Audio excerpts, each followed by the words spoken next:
যখন কেউ অপমানিত বোধ করে এবং সে তার প্রতি ওয়াইল করে যে তাকে অপমান করেছে, কিন্তু এই সূরায় সেই মানুষ আসলে ওয়াইল করছে না। কে ওয়াইল করছে? আল্লাহ। অর্থাৎ মাকরুবের বদলে যে অপমানিত হয়েছে তার বদলে এখানে এই শব্দটি ব্যবহার করে আল্লাহ তার পক্ষে দাঁড়িয়েছেন এবং স্বয়ং আল্লাহ তাকে তিরস্কার করছেন যে অপমান করছে মানুষকে। সুবহানাল্লাহ। এটা খুবই সিরিয়াস ব্যাপার, কারণ সাধারণত ইসলাম অধ্যয়নে আমরা দেখেছি কেউ কারো বিপক্ষে বদদোয়া করা নিয়ে বিভিন্ন বর্ণনা পাই। উদাহরণস্বরূপ ইয়াকুম ওয়া দাওয়াতাল মাজলুম, বিখ্যাত হাদিস। মজলুমের বদদোয়ার ব্যাপারে সাবধান। যদি মজলুম আপনার বিপক্ষে বদদোয়া করে, সাবধান। বুঝতে পারছেন? এটা খুবই সিরিয়াস ব্যাপার। এরপর আসবে এর চাইতেও বড় কথা, যখন ফেরেশতারা কারো ব্যাপারে বদদোয়া করে। উলাইকা ইয়ালআনুহুমুল্লাহ ওয়া ইয়ালআনুহুমুল লাঈনুন। এটা খুবই সিরিয়াস ব্যাপার। কিন্তু এই সব কিছুর উপরে যখন আল্লাহ বিশেষভাবে স্বয়ং আল্লাহ কারো ব্যাপারে ওয়াইল বলেছেন, এটা কতটা ভয়াবহ হতে পারে? এটা খুবই ভয়ঙ্কর ব্যাপার। এটা খুবই খুবই ভয়ঙ্কর ব্যাপার। এটা বিশেষভাবে উল্লেখ করা প্রয়োজন, কারণ আমরা এটাকে উল্টোভাবে নিয়েছি, একে আমরা খুবই হালকাভাবে নিয়েছি। এরপরে যে বিষয়টি বলবো, এখান থেকে আরবিতে কিছু পয়েন্ট আছে, আমি সেগুলো পড়ছি। বলা হয়েছে যে ওয়াইল শব্দটি দিয়ে কুৎসিত কিছুও বোঝায়, অর্থাৎ এটা দিয়ে কেবল তাকে বোঝায় যে কোনো জঘন্য কাজের সাথে যুক্ত, নিকৃষ্ট, বাজে, কুৎসিত এবং ন্যাক্কারজনক। ওয়াইস ইস্তিসগার, ওয়াইলের বদলে ওয়াইস আসার কারণে লামের বদলে আমি শব্দের শেষে কি বলেছি? সিন। এটা দিয়ে বোঝায় সমাজে কাউকে ছোট করে দেখা, অর্থাৎ কাউকে হীনমন্যতায় ভোগানো। ওয়াইস দিয়ে এটাই বোঝায়। যাই হোক, ফানাব্বাহা বিহাদা আলা কবহি হাদাল ফিল, এই কাজটি কতটা নিকৃষ্ট তা সম্পর্কে আল্লাহ জানিয়ে দিলেন। মূলত তিনি সতর্ক করলেন। ওয়াখতালাফু ফিল ওয়াইর আল্লাযী ফি হাযিহি সূরা, এই সূরাতে যে সতর্কতা দেয়া হয়েছে তা নিয়ে মুফাসসিরগণ ভিন্ন মত পোষণ করেছেন। হাল ইয়াতানাওয়ালু কুল্লা মান ইয়াতামাসসাক বিহাযিহি তারিকাতি ফিল আফআলি রাদিআ, যারা এমন আচরণ করে প্রত্যেকের জন্য এটা প্রযোজ্য, এই জঘন্য কাজ। অন্যভাবে বললে আল্লাহ এখানে যাদেরকে সতর্ক করেছেন এটা কি প্রত্যেকের জন্য প্রযোজ্য? আও নাকি হুয়া মাকসুম বি আকওয়াবিন মুআয়্যিনিন, এটা কি প্রত্যেকের জন্য প্রযোজ্য, নাকি এটা নবীজি সাল্লাল্লাহু আলাইহি সাল্লামের সময়ে বিশেষভাবে নির্দিষ্ট কিছু মানুষের কথা বলা হচ্ছে? আম্মাল মুহাক্কিকুন, গবেষকদের মতে, ফাকালু, তারা বলেন, ইন্নাহু আমুন, এটা সবার জন্য, লিকুল্লি মা ইয়াফআলু হাদাল ফিল, যারা এমন করবে এটা সবার জন্যই প্রযোজ্য। কাইনান মান কান, সে যেই হোক, ক্বালা মাকাতিল, এটা যে কেউ হতে পারে। এই কথা বলার পর তিনি বলছেন, যখন সাহাবারা এটা শুনেছেন তারা ভেবেছেন এটা কোনো নির্দিষ্ট কারো ব্যাপারে বলা হচ্ছে। এটা কিন্তু এই মন্তব্যের বিরোধিতা করে না। মন্তব্য হচ্ছে এটা সবার জন্য প্রযোজ্য। কিন্তু সাহাবারা যদি মনে করেন এটা অমুকের ব্যাপারে বলা হয়েছে, এই আয়াতটি তমুকের ব্যাপারে নাজিল করা হয়েছে, তারা মনে করছেন না যে এটা শুধুমাত্র সেই লোকের ব্যাপারে বলা হয়েছে। মূলত সাহাবারা আমাদের শেখাচ্ছেন যে আপনার যদি সুনির্দিষ্ট উদাহরণ লাগে, এই যে একটি উদাহরণ, নাজালাত ফিল ওয়ালিদ ইবনে মুগীরা, ওয়ালিদ ইবনে মুগীরার ব্যাপারে এখানে বলা হচ্ছে। নাজালাত ফিল আখনাস ইবনে শুরাইক, আখনাস বিন শুরাইকের ব্যাপারে এখানে বলা হচ্ছে। কানা ইয়ালমিজুন নাস, সে মানুষের উপর দোষারোপ করত এবং মানুষকে তিরস্কার করত। ওয়ায়াগতাবুহুম, সে মানুষের নামে গীবত করত, মানুষের পেছনে সমালোচনা করে বেড়াতো, বিশেষভাবে রাসূল সাল্লাল্লাহু আলাইহি সাল্লামের নামে। তো দ্বিতীয় সমস্যাটি, আসলে আমরা এটা আগেও পড়েছি, ওয়াহিয়াল মাসখারা, এটাই হচ্ছে দ্বিতীয় বিষয়। ওয়াহিয়াল মাসখারা আল্লাতী তা'তি বিল ওয়াবিদ ওয়াল আদহিক ফাআদহিকু মিনহুম ওয়াল ইয়াস্তিন, যেটা ছিল বেদুইনদের স্বভাব, যারা ভার হিসেবে পরিচিত ছিল। তারা সবকিছু নিয়েই ঠাট্টা করত। এখন ভার বলতে মঞ্চের স্ট্যান্ড আপ কমেডিয়ান হতে পারে, আবার এমন মানুষে বোঝানো হতে পারে যারা সব সময় ঠাট্টা করতে থাকে, সবকিছু নিয়েই মজা করে। এটা মাঝে মধ্যে করা যেতেই পারে, কিন্তু আবার মাঝে মধ্যে সমস্যার সৃষ্টি করে। এখানে বলে রাখি, আমরা এমন একটি কালচারে বাস করি, কমেডি কালচার। আমাদের আনন্দের বড় জায়গা জুড়ে আছে কমেডি, স্ট্যান্ড আপ কমেডি জাতীয় বিষয়। আপনি যদি কমেডিগুলো ভালোভাবে দেখেন, এখানে কিছু বিষয় স্পষ্ট দেখা যায়। প্রথমত নির্লজ্জতা, বেহায়াপনা এবং নির্লজ্জতা। দ্বিতীয়ত অন্যদের নিয়ে মজা করা, তাদের বাচনভঙ্গি, তাদের জাতীয়তা, তাদের জাতি নিয়ে মজা করা। আর আল্লাহ আয্যা ওয়া জাল্লা এখানে এর পুরো বিপরীত কথা বলেছেন। নির্দিষ্টভাবে বললে বিশ্বাসীদের জন্য, লা ইয়াসখার কওমুম মিন কওমিন, কোন সম্প্রদায় যেন অপর সম্প্রদায়কে বিদ্রুপ না করে। কিন্তু এটাই হচ্ছে কমেডি। কিন্তু আমরা মনে করি, আরে এটা তো কেবল কমেডি, ওরা তো শুধু মজা করছে। কিন্তু মুফাসসিরগণ এই বিষয়টি এখানে বর্ণনা করেছেন। বিরতি নেবার আগে, ওয়ায়াস্তিন, এমন কেউ যে কাউকে অপমান করে এবং গালমন্দ করে, অর্থাৎ অপমানের ভাষায় কথা বলে, তাদেরকে নিয়ে মজা করা একটি বিষয়, অপমানের ভাষায় কথা বলা আরেকটি বিষয়, এবং কিছুটা শাসানোর স্বরে কথা বলে। এই সবই হুমাজা ও লুমাজার অন্তর্ভুক্ত। আজানের পর আমি আমার নোটের বাকি অংশ বলবো ইনশাআল্লাহ। আলহামদুলিল্লাহি রাব্বিল আলামিন ওয়াসসালাতু ওয়াসসালামু আলা সাইয়্যিদিল আমবিয়া ওয়াল মুরসালিন ওয়া আলা আলিহি ওয়া সাহবিহি ওয়া মান ইস্তান্না বিসুন্নতিহি ইলা ইয়াউমিদ্দিন। আমরা যেখানে শেষ করেছিলাম সেখান থেকে শুরু করছি। হুমাজা ও লুমাজার ব্যাপারে ইবনু আব্বাস রাদিয়াল্লাহু তাআলা আনহুর মন্তব্য পর্যন্ত আলোচনা করেছিলাম। আল হুমাজাতু আল মুগতাব, হুমাজা হচ্ছে সেই ব্যক্তি যে গীবত করে। আল লুমাজা আল আইয়াব, লুমাজা হচ্ছে সেই ব্যক্তি যে মানুষের দোষ ত্রুটি খুঁজে বেড়ায়। সানিহা ক্বালু আবু যাইদ, দ্বিতীয়ত আবু যাইদ বলেন, আল হুমাজা বিল ইয়াদ, হুমাজা হচ্ছে সেই ব্যক্তি যে হাত দিয়ে মানুষকে ক্ষতি করে। আল লুমাজা বিল লিসান, আর লুমাজা হচ্ছে সেই ব্যক্তি যে কি দিয়ে ক্ষতি করে? মুখ দিয়ে। তাহলে এখানে মতের ভিন্নতা রয়েছে, এর বিভিন্ন ব্যাখ্যা রয়েছে। ক্বালু আবুল আলিয়া আল হুমাজা বিল মাওয়াজিহা আল লুমাজা বিদ্দহরিল গাইব, হুমাজা সামনাসামনি হয় আর লুমাজা ব্যক্তির পেছনে হয়। আল হুমাজা জাহরান আল লুমাজা সিররান বিল হাজিব, অর্থাৎ হুমাজা হয় প্রকাশ্যে আর লুমাজা হয় গোপনভাবে, যখন মানুষ তার সামনে থাকে না। পঞ্চমত ওয়াখামিসুহা আল হুমাজা ওয়াল লুমাজা আল্লাযী ইয়ারকাবুন নাস বিমা ইয়াকরাহুনা ওয়া কানা আল ওয়ালিদ আল মুগীরা ইয়াফআল যালিক, অর্থাৎ হুমাজা ও লুমাজা বলতে তাদেরকে বুঝায় যারা মানুষকে এমন শব্দ বা বিশেষণে ডাকে যা তারা পছন্দ করে না। ওয়ালিদ ইবনে মুগীরা এই কাজের জন্য পরিচিত ছিল, সে এটা সব সময় করত। হাসান বলেন, আল হুমাজা আল্লাযী ইয়াহমিজু জালিসাহু ইয়াখসিরু আলাইহি আইনাহু আল লুমাজা আল্লাযী ইয়াযকুরু আখুহু বিসুই ওয়া ইয়াইবুহু। তিনি বলেন, হুমাজা হচ্ছে সেই ব্যক্তি যে এমন একজন ব্যক্তিকে নিয়ে মজা করে এবং দোষ খুঁজে বের করে যে তার পাশে আছে, মানে তার বন্ধু বান্ধবের মধ্যে, এবং সে অনবরত তার উদ্দীপনা নষ্ট করার চেষ্টা করে এবং অপমান করার চেষ্টায় থাকে। এমনকি সে তার দিকে যেভাবে তাকায়, ইয়াখসিরু আলাইহি আইনাহু, এটা দিয়ে বোঝা যায় যে সে তার দিকে বরত্ব নিয়ে তাকায়। তাই এমনকি মুখের অভিব্যক্তিও হুমাজা শব্দে উঠে এসেছে। আপনি কারো দিকে নিচু করার দৃষ্টিতে তাকাতে পারেন। এমনকি আরো এখানে পরিষ্কারভাবে বলা হয়েছে, এখানে কিছু সাহাবা বা তাবিগণ বলেছেন এখানে ওয়ালিদ ইবনে মুগীরার কথা বলা হচ্ছে। আল্লাহ তাআলা তার মুখের অভিব্যক্তি তুলে ধরেছেন, সুম্মা নাজার সুম্মা আবাসা ওয়াবাসার সুম্মা আদবারা ওয়াস্তাকবার। তার এই পুরো অভিব্যক্তি এখানে হুমাজা হিসেবে বর্ণিত হয়েছে। সে রাসূল সাল্লাল্লাহু আলাইহি সাল্লামকে দেখিয়ে তার লোকদের বলতো, যখন কোরআন পাঠ করা হতো সে বলতো, এটা ভালোভাবে যাচাই করে দেখো তো, পরীক্ষা করে বলো যে এটা আসলেই কোনো ওহী কিনা, কারণ তুমি তো আমাদের মধ্যে সেরা কবি, তাই যাও এটা ভালোভাবে শুনে তোমার মতামত জানাও, তোমার সুচিন্তিত মতামত জানাও। তারা তাকে পাঠালো। সে যে কাজে এসেছে সেটা তার জন্য একটা বড় কাজ, কিন্তু সে সেটা প্রকাশ করতে পারছে না।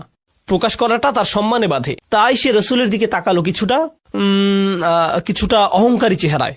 সত্যি এটাই সেটা। সে তার দিকে এমন ভাবে তাকালো যেন এই সামান্য জিনিস এটাই সেই ওহী।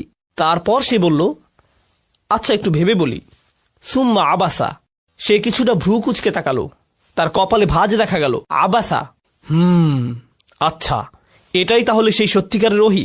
অবাসার, সে অন্যদিকে তাকালো। সুম্মা আদবারা, সে ফিরে তাকালো। ওয়াস্তাকবার, অহংকার প্রকাশ করলো। এটা শুধুই জাদু।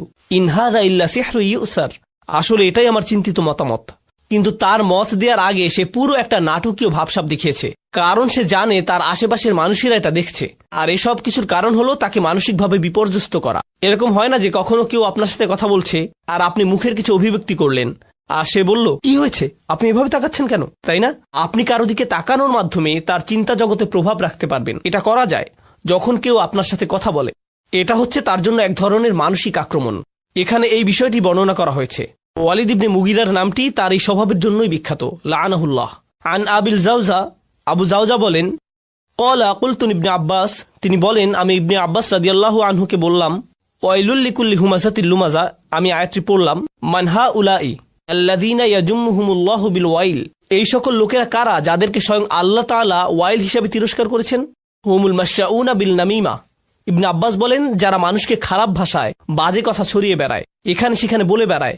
আল মুফাররিকুনা বাইনাল আহিব্বা, এই লোকেরা মানুষের মধ্যে সম্পর্ক নষ্ট করে বেড়ায়। আন নাঈতুনা লিন্নাসি বিল আইব, যারা প্রতিনিয়ত মানুষের নামে দোষ বলে বেড়ায়। তারা যেভাবে মানুষকে ডাকে, যেভাবে মানুষের ব্যাপারে কথা বলে, ও তুমি তো ওই বেটে লোকটার সাথে কথা বলছো, ও হাহা, আর বলে না। তারা যে শব্দ ব্যবহার করে তা সব সময় মানুষকে নিচু করার জন্য। ও তুমি ওই বিরক্তিকর মানুষটার কথা বলছো, বুঝতে পারছি, আমি তাকে চিনি। এভাবে সে মানুষদের নিয়ে কথা বলে। নাঈতুনা বিল আইব, সব সময় মানুষের নামে দোষ বলে বেড়ানো। এরপর ইবনে আব্বাস রাদিয়াল্লাহু তাআলা আনহুর আরেকটি বর্ণনা আমরা দেখতে পাই, ওয়া ইয়ালাম আন্না জামিআ হাযিহিল উজুহ মুতাকারিবা, এটা রাজির মন্তব্য। জেনে রাখুন এখানে যে সকল মন্তব্য, যে সকল ভিন্ন বর্ণনা এসেছে সবগুলোই একে অপরের সাথে সম্পর্কিত। রাজিআতুন ইলা আসলিন ওয়াহিদ, এগুলো প্রত্যেকটি একটি বিষয়ের প্রতি ইঙ্গিত করে। অহুয়া তান, আর তা হলো মানুষকে নিচু করে কথা বলা। ও ইজহার আল আইব, এবং কারো দোষ ত্রুটি বর্ণনা করা। সুম্মা হাযা আলা কাসামাইন, এরপর জেনে রাখুন এগুলো দুইটি ভাবে হয়ে থাকে। ফাইন্নাহু ইম্মা আন ইয়াকুনা বিল জাদ্দি, এটা কারো প্রচেষ্টায় হতে পারে, অর্থাৎ কেউ হয়তো সত্যিকার ভাবে এটা নিয়ে চিন্তা ভাবনা করে কাজ করছে। কামা ইয়াকুনু ইনদাল হাসাদ ওয়াল হাকাদ, এটা হাসাদ বা হিংসার কারণে হয়ে থাকে, হিংসার কারণে মানুষের ক্ষতি করে থাকে, এবং সেই সাথে হাকাদ অর্থাৎ বিদ্বেষ। ওয়া ইম্মা আইয়াকুনা বিল হাজল, আবার এটা খেলার ছলেও হতে পারে, অর্থাৎ কারো হয়তো সত্যিকার ভাবে হাম্মাজ বা লাম্মাজ মানে হুমাজা বা লুমাজা হওয়ার নিয়ত নেই, কিন্তু তারা এটা করে শুধু মজা করে, দুষ্টামি করে, হাসতে হাসতে। কামা ইয়াকুনু ইনদা সুখরিয়া ওয়াল ইদহাক, এটা কারোর সাথে মজা বা দুষ্টামি করে হতে পারে। ইম্মা ইয়াকুনা ফি আমরিন ইয়াতাআল্লাক বিদ্দীন, তিনি এটিকে অন্যভাবে দেখেছেন, এটা ধর্মের যে কোনো ব্যাপারেও হতে পারে। অর্থাৎ আপনি হয়তো কারো ধর্মীয় আচরণ, ধর্মীয় পোশাক, ধর্মীয় জ্ঞান ইত্যাদি নিয়ে মজা করছেন। এই আলোচনাটি হলো ৬২তম সূরা জুমার প্রথম অংশ নিয়ে। আমার অধ্যয়নের সময় যখন আমি এই কয়েকটি আয়াত অধ্যয়ন করেছি, এগুলো আমাকে বিশেষভাবে প্রভাবিত করেছিল, কারণ আমার মনে হয়েছিল যেন এই আয়াতগুলো কোরআনের পথে এবং ইসলামের পথে আমার নিজের যাত্রারই সারসংক্ষেপ। আমি যেভাবে নিজের ভিতর পরিবর্তন অনুভব করেছি আর যেভাবে আমার জীবনের বাহ্যিক দিকের পরিবর্তন এসেছে, সেটা ছিল একটা প্রক্রিয়ার অংশ। আর পরিবর্তনের সেই প্রক্রিয়াটি আসলে খুব চমৎকারভাবে বর্ণিত হয়েছে সূরা জুমার এই শুরুর আয়াতগুলোতে। আর আপনাদের সাথে এটা শেয়ার করাই আজকে আমার উদ্দেশ্য। আমি শুধুমাত্র লেকচার দিয়ে যেতে আগ্রহী নই। তো এখন আমি আপনাদের সাথে আলোচনা কয়েকটি বিষয় নিয়ে শুরু করব, আর আশা করছি ইনশাআল্লাহ আপনারা আমার সাথেই থাকবেন এবং বিষয়গুলো বুঝতে পারবেন পর্যায়ক্রমে, সুশৃঙ্খলভাবে। আমি বিষয়গুলোকে আজকে সুশৃঙ্খলভাবে উপস্থাপন করতে চাই, যাতে আপনারা বিষয়গুলো সহজেই মনে রাখতে পারেন, যা আপনারা এত ভালোভাবে অনুধাবন করবেন যে তখন আপনারা নিজের ভাষায় তা অন্যদেরকে বোঝাতে পারবেন ইনশাআল্লাহ। আমাদের রাসূল সাল্লাল্লাহু আলাইহি ওয়াসাল্লামকে সর্বশ্রেষ্ঠ মিশন দিয়ে পাঠানো হয়েছে, যা কোনো মানুষকে কখনো দেয়া হয়নি। আর দ্বিতীয় আয়াতে সেই সম্পূর্ণ মিশনটির সারসংক্ষেপ করা হয়েছে 4টি কাজের মাধ্যমে। এগুলো হলো সেই 4টি কাজ যা রাসূল সাল্লাল্লাহু আলাইহি ওয়াসাল্লামকে করতে হয়েছিল, যে পরিবর্তন তিনি এনেছিলেন তার জন্য। আর এই আলোচনার শেষে সর্বশেষ যে আলোচনা আপনাদের সাথে করব তা হলো আমার এবং আপনার পরিবর্তনের ক্ষেত্রে আলোচিত এই সকল শিক্ষার ভূমিকা, নিজেকে পরিবর্তনের জন্য কোরআনে বর্ণিত এই 4টি পদক্ষেপ, যার আলোকে আমি আজকের আলোচনার নামকরণ করেছি। মূলত তাই থাকবে শেষের দিকে। কোরআন থেকে এই শিক্ষাগুলো আমরা শিখব এবং শেষে তা থেকে নির্যাস বের করে আমাদের নিজেদের জীবনে প্রয়োগ করব। তো আসুন শুরু করি সেই ভূমিকা দিয়ে। তো আসুন প্রথম আয়াতটি দিয়ে শুরু করা যাক। বিসমিল্লাহির রহমানির রহিম। ইউসাব্বিহু লিল্লাহি মা ফিস সামাওয়াতি ওয়া মা ফিল আরদিল মালিকিল কুদ্দুসিল আজিজিল হাকিম। আমি আপনাদের জন্য সরল অনুবাদ করছি। আকাশ এবং পৃথিবীর সব কিছু আল্লাহর পারফেকশন ঘোষণা করছে এবং তারা এটা করে যাবে। তিনি রাজা, পবিত্র, কর্তৃত্বের অধিকারী, বিজ্ঞ। এটা সরল অনুবাদ, যার মধ্যে আমি মনোযোগ দিব আল্লাহর এই 4টি নামের উপর। তারপর আমরা এগুলো নিয়ে কিছুটা বিস্তারিত আলোচনা করব। আরও একবার সরল অনুবাদ করি। আকাশের সবকিছু এবং পৃথিবীর সবকিছু ঘোষণা করে এবং ঘোষণা করতে থাকবে আল্লাহর পারফেকশন, যিনি রাজা, পবিত্র, কর্তৃত্বের অধিকারী, বিজ্ঞ। রাজা, পবিত্র, কর্তৃত্বের অধিকারী, বিজ্ঞ। তো আসুন এখন এই নামগুলোর প্রত্যেকটি নিয়ে কিছুটা আলোচনা করা যাক। আর আমি যেটা দিয়ে শুরু করতে চাই, এই বিষয়ে ইমাম ফখরুদ্দিন আল রাজির একটা পর্যবেক্ষণ দিয়ে, যিনি আল্লাহর এই 4টি নাম নিয়ে একসাথে চিন্তা করেছেন। আর তার মতে যে জিনিসটা এই 4টি নামকে একসাথে যুক্ত করেছে তা হলো প্রত্যেকটি নামই এর নিজস্ব ভঙ্গিতে আপনাকে আল্লাহর আরও কাছে নিয়ে যাবে। প্রত্যেকটি নামই আপনাকে আল্লাহর প্রতি আকৃষ্ট করে এবং আপনাকে আল্লাহর সান্নিধ্যে রেখে দেয়। ফখরুদ্দিন আল রাজি এটা বর্ণনা করেছেন। আমি তার ব্যাখ্যা থেকে কিছু উদ্ধৃতি উল্লেখ করছি। আল্লাহর গুণবাচক নাম রাজা বিষয়ে আমি তার ব্যাখ্যা দিয়ে শুরু করছি। أن العظيم لا ينصرف عن مجلس من كان عنده إلا عند انفضاد مجلسه أو إذانه بانصرافهم। যখন আপনি মহিমান্বিত কারো সান্নিধ্যে থাকেন, এই ক্ষেত্রে একজন রাজার সান্নিধ্য, এটা অশোভনীয় যে আপনি সেখান থেকে হঠাৎ করে বের হয়ে আসবেন। আপনাকে রাজকীয় সান্নিধ্যের সম্মান দেওয়া হয়েছে। আপনি আমন্ত্রিত হয়েছেন কোনো প্রাসাদে, তখন আপনি কোনো রেস্টুরেন্ট বা ট্রেন স্টেশন অথবা সিনেমা হলে বসে নেই যে আপনি উঠে চলে আসলেন। যেহেতু আপনি একজন রাজার সান্নিধ্যে রয়েছেন, আপনাকে যথাযথ শিষ্টাচার এবং নিয়মকানুন মেনে চলতে হবে। আমার নিজের এই বিষয়ে কিছুটা অভিজ্ঞতা আছে। আমার সুযোগ হয়েছে কয়েকজন প্রেসিডেন্ট এবং কয়েকটি দেশের রাজপরিবারের সদস্যদের সাথে সাক্ষাৎ করার। আপনি তাদের সাথে সাক্ষাৎ করার আগে সবসময় একটা প্রোটোকল টিম থাকে, তারা বলে দেয় এভাবে আপনি প্রেসিডেন্টের সাথে দেখা করবেন, এভাবে আপনি রাজাকে সম্ভাষণ জানাবেন, এখানে আপনি বসবেন, প্রথমে এটা করবেন, তারপর সেটা করবেন। কথোপকথনের মাঝখানে আপনি ফোন হাতে নিয়ে এভাবে কথা বলতে পারবেন না। এক্সকিউজ মি রাজা, আমাকে একটা ফোন রিসিভ করতে হবে। না, এটা সম্ভব না। আল রাজি যা বোঝাতে চাচ্ছেন তা হলো আপনি হতবাক হয়ে যান এই ভেবে যে আপনি আল্লাহর রাজকীয় সান্নিধ্যে আছেন এবং আপনি সেই মহিমান্বিত সান্নিধ্য থেকে দূরে চলে আসতে বিব্রত এবং লজ্জিত বোধ করবেন। আপনি এতটা সম্মানিত বোধ করছেন যে সেখানে আপনি পৌঁছাতে পেরেছেন। কেন আপনি চাইবেন সেই নৈকট্য ছেড়ে আসতে? আপনার মন চাইবে না সেই নৈকট্য ত্যাগ করতে। তো আল্লাহর এই প্রথম নামটি আপনাকে সেই রাজকীয় নৈকট্যের প্রতি আকৃষ্ট করে এবং সেখানে থাকতে অনুপ্রাণিত করে। আল্লাহর দ্বিতীয় নামটি আল কুদ্দুস, যার সরল অনুবাদ আমি করেছি পবিত্র। আল রাজি এ বিষয়ে বলছেন, المنزه عن النقص وهو يرغب في حضرته. এটা বোঝায় এমন ব্যক্তিকে যিনি সকল ত্রুটি থেকে মুক্ত। আর যেহেতু সেই ব্যক্তি ত্রুটি থেকে মুক্ত, সে হয় পরিশুদ্ধ, খাঁটি চরিত্রের অধিকারী। সবাই এই ধরনের সত্তার সান্নিধ্য কামনা করে। আরও সহজ করে বলছি, মানুষ বিশুদ্ধ চরিত্র পছন্দ করে। আমরা এ ধরনের মানুষ ভালোবাসি যারা তাদের কথায়, তাদের আচরণে, তাদের ব্যবহারে পরিশুদ্ধ, তাদের উদারতা পরিশুদ্ধ, তাদের পরামর্শ পরিশুদ্ধ, তাদের একনিষ্ঠতা পরিশুদ্ধ। আপনি এই ধরনের মানুষের দিকে আকৃষ্ট হন। সত্যবাদী মানুষ, সৎ মানুষ, স্বচ্ছ চরিত্রের মানুষ, এই ধরনের মানুষের চারপাশে আপনি থাকতে চান। মানবজাতির স্বভাবগতভাবেই সত্যবাদিতা, পরিচ্ছন্নতা এবং বিশুদ্ধ চরিত্রের দিকে আকৃষ্ট হয়। বাহ্যিক দিক থেকেও আপনি যদি কোনো দূষিত এলাকায় বসবাস করেন যেখানে রয়েছে ধুলাবালি এবং এ জাতীয় জিনিস, মানুষ সেটা থেকে কোথায় চলে আসতে চায়? প্রাকৃতিক পরিবেশে, যেখানে তারা তাজা হাওয়ার শ্বাস নিতে পারবে, যেখানে তারা বিশুদ্ধ পানি পান করতে পারবে। বিশুদ্ধতা এমন একটা বিষয় যা মানুষকে যেমন আকৃষ্ট করে মানসিক দৃষ্টিকোণ থেকে, শারীরিক দিক থেকেও আমরা বিশুদ্ধতা এবং পরিচ্ছন্নতার প্রতি আকৃষ্ট হই। আমরা ময়লা, অপরিচ্ছন্নতা থেকে দূরে থাকতে চাই। এটা মানব প্রবৃত্তি যা আল্লাহ আমাদের মধ্যে দিয়েছেন। তো আপনি যখন আল্লাহর পরিচয় পান চূড়ান্ত পবিত্র পরিশুদ্ধ সত্তা হিসেবে, তার সান্নিধ্য আপনাকে পরিশুদ্ধ করতে থাকে। তখন আপনি আপনার ভিতরে পরিবর্তন লক্ষ্য করেন, আর এই অবস্থায় আপনি সেই সান্নিধ্য ত্যাগ করতে চান না। তো এই পর্যন্ত বলেছি আল্লাহর দুইটি নাম। দ্রুত রিভিশন দিচ্ছি। রাজা, এটি ছিল প্রথম নাম, এবং পবিত্র, এটি ছিল দ্বিতীয় নাম। আল্লাহর তৃতীয় নামটি হল কর্তৃত্বের অধিকারী, আল আজিজ।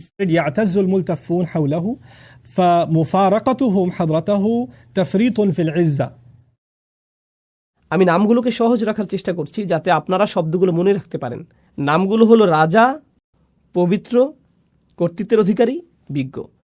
এখন আমরা কর্তৃত্বের অধিকারী নামটিতে আছি। তো আসুন আরবি ভাষা অনুযায়ী আল আজিজ শব্দটি নিয়ে কিছুটা আলোচনা করি। এর মধ্যে আসলে দুইটি অর্থ অন্তর্ভুক্ত। এর একটি অর্থ হলো কর্তৃত্ব, যা আমি ইতিমধ্যে অনুবাদ করেছি, কিন্তু এর অর্থের মধ্যে সম্মান এবং মর্যাদা অন্তর্ভুক্ত। আর আপনি যদি এই দুইটি অর্থকে মিলিত করেন, তখন আল আজিজ যে ধারণাটি প্রদান করে তা হলো এমন কর্তৃত্ব যিনি সম্মানেরও যোগ্য। এটা গুরুত্বপূর্ণ একটা স্বতন্ত্র বৈশিষ্ট্য, কারণ এমন মানুষ আছে যাদের কর্তৃত্ব আছে কিন্তু তাদের কোনো সম্মান নেই। এমন এলাকা আছে যেখানে পুলিশের যথেষ্ট কর্তৃত্ব আছে কিন্তু এলাকার মানুষ তাদেরকে সম্মান করে না। এমন মানুষ থাকতে পারে যার সম্মান আছে, একজন শিক্ষক, কিন্তু তার কোনো কর্তৃত্ব নেই। এরকমও ঘটতে পারে। কিন্তু আল আজিজ হলেন এমন সত্তা যার কর্তৃত্ব আছে এবং তিনি একই সাথে সম্মানিত। আল রাজি বলেছেন কেন এই নামটি আকর্ষণকারী। তার মতে এই সবগুলো নামই কোনো না কোনোভাবে আকর্ষণ সৃষ্টিকারী, তাই না? এগুলো আপনাকে আল্লাহর নিকটবর্তী করে। তিনি বলেন এই গুণটিও রাজার মতো। একজন সম্মানিত এবং কর্তৃত্বের অধিকারী ব্যক্তি আপনাকে আমন্ত্রণ জানিয়েছেন, তার নৈকট্য লাভ করেছেন। আপনি সেই নৈকট্য ছেড়ে আসলে তিনি অসম্মানিত হবেন না, বরং আপনি নিজে অসম্মানিত হবেন। আপনি সেই সম্মান থেকে বঞ্চিত হবেন। আপনি আমন্ত্রণ পেয়েছেন সম্মানিত কোনো ব্যক্তির পক্ষ থেকে, আপনি আমন্ত্রণ পেয়েছেন কর্তৃত্বের অধিকারী কোনো ব্যক্তির কাছ থেকে। তো আপনার তার প্রতি আনুগত্য প্রদর্শন করা, সেখানে গিয়ে অবস্থান করার অর্থ হলো আপনার নিজেকে সম্মানিত করা। তো মানুষ আসলে সম্মানিত হতে পারে আল আজিজের সান্নিধ্য পাওয়ার মাধ্যমে। আর সব শেষে আমি দ্রুত আলোচনা করছি এই লিস্টের শেষ নামটি, আল মালিক, আল কুদ্দুস, আল আজিজ এবং সবশেষে আল হাকিম। রাজা, পবিত্র, কর্তৃত্বের অধিকারী এবং সবশেষে বিজ্ঞ। إذا فارق أحد حضرته فاته في كل آن شيء من الحكمة. চমৎকার কথা। যখন আপনি কোনো বিজ্ঞ ব্যক্তির সান্নিধ্যে থাকেন, তার কাছ থেকে বিজ্ঞতা অর্জন করতে যে কয়টি মুহূর্ত আপনি মিস করেন তাই আপনার জন্য ক্ষতি। প্রতিটা মুহূর্তকে আপনি কাজে লাগাতে চান। আমার এই ধরনের অভিজ্ঞতা আছে, যা হয়তো আপনারও আছে। খুব কম সংখ্যক মানুষই আছে যারা প্রকৃত বিজ্ঞতার উৎস। আর আপনার নিকটে যদি তেমন বিজ্ঞ ব্যক্তি থাকে, আপনি নিশ্চয়ই জানেন যে সবাই সেই ব্যক্তির সান্নিধ্য পেতে চায়। তেমন ব্যক্তির নিরবিচ্ছিন্ন মনোযোগ পাওয়া সহজ নয়। আর যদি আপনি তা পান, আপনি চেষ্টা করেন প্রতিটা মুহূর্তকে কাজে লাগাতে, যাতে তার কাছ থেকে পাওয়া সবটুকু বিজ্ঞতাকে ধারণ করতে পারেন। পৃথিবীর বিভিন্ন প্রান্তে কিছু কিছু শিক্ষক আছেন যাদেরকে আমি অনুসরণ করি। আমি ভ্রমণ করে তাদের কাছে যাই, যেখানে গিয়ে কোনো লেকচার দেওয়ার জন্য না, আমি ভ্রমণ করি তাদের সাথে সাক্ষাৎ করার জন্য। আর যদি তারা আমাকে 1 ঘন্টা সময় দেন, যদি 20 মিনিটও দেন, তার জন্য আমি কৃতজ্ঞ। কারণ আমার জন্য সেই 20 মিনিট বেশি মূল্যবান আমি নিজে 5-6 ঘন্টা অধ্যয়ন করার চেয়ে। আমার জন্য সেই বিজ্ঞতাটুকু অমূল্য, সেই সাক্ষাৎটা আমার জন্য অমূল্য। তো বিজ্ঞ ব্যক্তির নৈকট্যে প্রতিটা মুহূর্তই মূল্যবান, এবং এটা এমন ঘনিষ্ঠ অন্তরঙ্গ সম্পর্ক কোনো শিক্ষক অথবা বয়স্ক কারোর সাথে, যিনি আপনাকে তত্ত্বাবধান করেন, ভালোবাসেন, এবং এর মাধ্যমে আপনি বিজ্ঞতা অর্জন করতে পারেন। তো এই হলো আল্লাহর 4টি নাম, যা এই আয়াতের মধ্যে বর্ণিত হয়েছে: রাজা, পবিত্র, কর্তৃত্বের অধিকারী এবং বিজ্ঞ। এটা ছিল ইমাম রাজির চিন্তা, এবং কিভাবে তিনি নামগুলোকে বিশ্লেষণ করেছিলেন তার বর্ণনা। আমি তার এই বিশ্লেষণের সাথে আমার কিছু চিন্তা যোগ করতে চাই। আমি আপনাদের সাথে যা শেয়ার করতে চাই তা হলো, আল্লাহর এই নামগুলোকে আরও সাজানো যায়। 4টি নামকে 2 জোড়ায় ভাগ করা যায়, আর সেই 2টি জোড়া হলো, প্রথম এবং তৃতীয় নাম দুটি একরকম, আবার দ্বিতীয় এবং চতুর্থ নাম দুটির মধ্যে মিল রয়েছে। 1 এবং 3, 2 এবং 4। আসুন নাম্বারগুলোর স্থানে নাম বসাই। রাজা এবং কর্তৃত্বের মধ্যে মিল আছে, আর পবিত্র এবং বিজ্ঞতার মধ্যে মিল আছে। তো আসুন এই সম্পর্কে আলোচনা করি। আপনারা অনেকেই হয়তো বুঝতে পারছেন, রাজা এবং কর্তৃত্বের মধ্যে মিল কি থাকতে পারে। একজন রাজাই কর্তৃত্বের অধিকারী, আর একজন আদর্শ রাজা সম্মানিত। এই 2টি নামের মধ্যে আরও অনেক মিল আছে। তারা উভয় দাবি করে আনুগত্যের, তাদের উভয়কেই সম্মান করতে হয়, তাদের আদেশ পালন করতে হয়। আপনাকে স্বীকার করতে হবে তাদের অবস্থান উপরে এখানে, আর আপনি নিচে এখানে। একজন রাজার অবস্থানও অন্য সবার ঊর্ধ্বে। তিনি রাজা আর আপনি একজন প্রজা। আপনার অবস্থান নিচে এখানে। আল্লাহর এই নামগুলো আমার উপর তার কি প্রভাব ফেলে? আমার উপর তাদের প্রভাব হলো, তারা আমাকে আল্লাহর প্রতি অনুগত বানায়, বাধ্যগত বানায়, আল্লাহর সামনে বিনয়ী বানায়। তারা আমাকে আল্লাহর ভয়ে ভীত বানায়, তারা আমাকে আতঙ্কিত করে, তারা আমাকে আল্লাহর শক্তিমত্তা এবং মহত্বের স্মরণে অভিভূত বানায়, এবং আমার ক্ষুদ্রতা প্রকাশ করে। এটাই এই নামগুলো প্রকাশ করে। কোন 2টি নাম? আল মালিক এবং আল আজিজ। এগুলো আল্লাহর মহত্ব প্রকাশ করে, এবং এর ফলে আমি হয়ে যাই ক্ষুদ্র এবং তুচ্ছ, আমি হয়ে যাই দাস, আমি হয়ে যাই বিনীত এই 2টি নামের সামনে। কিন্তু আপনি যদি অন্য 2টি নাম দেখেন, আল কুদ্দুস, আল হাকিম, পবিত্র এবং বিজ্ঞ, প্রথম 2টি নামের মতো পবিত্রতা, পরিশুদ্ধি দূর থেকে অনুভব করা সম্ভব নয়। পবিত্রতা এবং পরিশুদ্ধি বোঝা যায় যখন আপনি কারো কাছে যান, আপনি দেখতে পান তাদের আচরণ। আবার বিজ্ঞতা হলো এমন জিনিস, যখন কেউ একজন আপনার কাঁধে হাত রেখে আপনাকে উপদেশ দান করে, যিনি আপনার অবস্থা উপলব্ধি করেন। আল হাকিম নিয়ে চিন্তা করলে কুরআনে বর্ণিত লোকমান আলাইহিসসালামের একটি ঘটনা আমার মনে পড়ে। লুকমান আলাইহিসসালাম ভালোবাসাপূর্ণভাবে তার ছেলেকে উপদেশ দিয়েছেন। আল্লাহ বলছেন, ওয়ালাকাদ আতাইনা লুকমানাল হিকমাহ, আমি লোকমানকে দিয়েছি বিজ্ঞতা।